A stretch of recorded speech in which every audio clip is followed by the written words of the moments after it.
പ്രിയ സഹോദരി സഹോദരന്മാരെ, 91 വർഷത്തിൻ്റെ ഏറ്റവും നിറവിൽ ദൈവമേൽപ്പിച്ച ദൗത്യം വിശ്വസ്തയോടെ നിറവേറ്റിയിട്ട്, പിതാവേ, നിന്റെ കരങ്ങളിൽ എൻ്റെ ആത്മാവിനെ ഞാൻ സമർപ്പിക്കുന്നു എന്ന് പറഞ്ഞ പുത്രനെ പോലെ ശാന്തമായി ഉറങ്ങുന്ന അമ്മ, എന്നേക്കുമായുള്ള ഒരു വിടവാങ്ങൽ. തന്നെ സ്നേഹിച്ച എല്ലാ മക്കളെയും, കുടുംബാംഗങ്ങളെയും, സഹോദരങ്ങളെയും, നാട്ടുകാരെയും, ഇടവക ജനങ്ങളെയും, സമൂഹത്തെയും മുഴുവനും അവരുടെ സാന്നിധ്യത്തിൽ ഇവരുടെയൊക്കെ സ്നേഹം അനുഭവിച്ച ഇവരെല്ലാവരെയും, അമ്മയെ സ്നേഹിക്കുന്ന എല്ലാവരുടെയും സാന്നിധ്യത്തിൽ ഇപ്പോൾ തിരിച്ചു പോവുകയാണ്. ദൈവത്തിൻ്റെ പക്കലേക്കുള്ള മടക്കയാത്ര, ചാരിതാർത്ഥ്യത്തോടുകൂടിയ തിരിച്ചുപോക്ക്. യോഹന്നാന്റെ സുവിശേഷം 14-ാം അധ്യായം ആദ്യത്തെ വചനങ്ങൾ ഇതാണ്: നിങ്ങളുടെ ഹൃദയം അസ്വസ്ഥമാകണ്ട, ദൈവത്തിൽ വിശ്വസിക്കുവിൻ, എന്നിലും വിശ്വസിക്കുന്നുവിൻ. എൻ്റെ പിതാവിൻ്റെ ഭവനത്തിൽ അനേകം വാസസ്ഥലങ്ങളുണ്ട്, ഇല്ലായിരുന്നെങ്കിൽ നിങ്ങൾക്ക് സ്ഥലം ഒരുക്കാൻ പോകുന്നുവെന്ന് ഞാൻ നിങ്ങളോട് പറയുമായിരുന്നു. ഞാൻ പോയി നിങ്ങൾക്ക് സ്ഥലം ഒരുക്കിയിട്ട് ഞാൻ ആയിരിക്കുന്നിടത്ത് നിങ്ങളും ആയിരിക്കേണ്ടതിന് ഞാൻ വീണ്ടും വന്ന് കൂട്ടിക്കൊണ്ടുപോകും.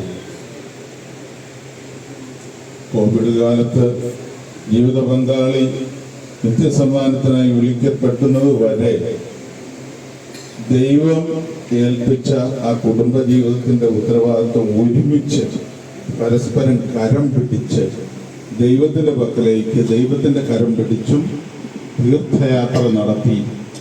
ജീവിത പങ്കാളിയുടെ മരണശേഷവും ഒത്തിരി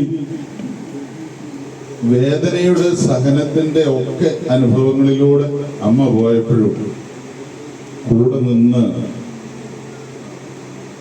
എല്ലാം കൊടുത്ത് അമ്മയെ ഹൃദയത്തോടെ ചേർത്ത് പിടിച്ച മക്കളും. വൃക്ഷത്തിന്റെ ഫലത്തിൽ നിന്നാണല്ലോ വൃക്ഷം എങ്ങനെ എന്നറിയുന്നത്. ദൈവം നൽകിയ 4 മക്കളെ ദൈവത്തിനു വേണ്ടി തന്നെ വളർത്തി, നല്ല മക്കളായി വളർത്തി. അതില് ഏറ്റവും മൂത്ത മകൾ സിസ്റ്റർ പുഷ്പ, സഹോദരി, സമർപ്പിത ജീവിതം നയിച്ചുകൊണ്ട് ചൂണ്ടൽ ആശുപത്രിയിൽ ഇപ്പോഴും കർമ്മനിരതയായി ഓടി നടക്കുന്ന വലിയ ഒരു പ്രേക്ഷിത. കൊച്ചുമകൻ ആൻഡോച്ചൻ ദൈവിക ശുശ്രൂഷയ്ക്കായി തൃശ്ശൂർ അതിരൂപതയിൽ ഏറ്റവും സ്തുത്യർഹമായ സേവനം ചെയ്യുന്നു. മറ്റു മക്കളൊക്കെ എല്ലാവരെയും ദൈവം ആഗ്രഹിച്ചതുപോലെ ദൈവത്തിന് വേണ്ടി വളർത്തിയ അമ്മ. സ്നേഹത്തിന്റെ മറുവാക്ക്, മക്കളെ മനസ്സിലാക്കുന്ന അമ്മ, കരുതലുള്ള അമ്മ, തന്നെ മറന്ന് മക്കൾക്ക് വേണ്ടി ജീവിതം ഒഴിഞ്ഞുവെച്ച ഒരമ്മ.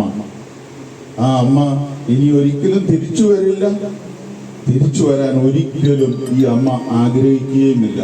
കാരണം പോകുന്നത് ദൈവത്തിന്റെ പക്കലേക്കാണ്. സഭാപ്രസംഗകനിൽ നമ്മൾ വായിക്കുന്നുണ്ടല്ലോ, ഭൂമി അതിന്റെ ഉറവിടമായ മണ്ണിലേക്ക് മടങ്ങുന്നു, ആത്മാവ് നിന്റെ ദാതാവായ ദൈവത്തിന്റെ പക്കലേക്ക് തിരിച്ചു പോവുകയും ചെയ്യും.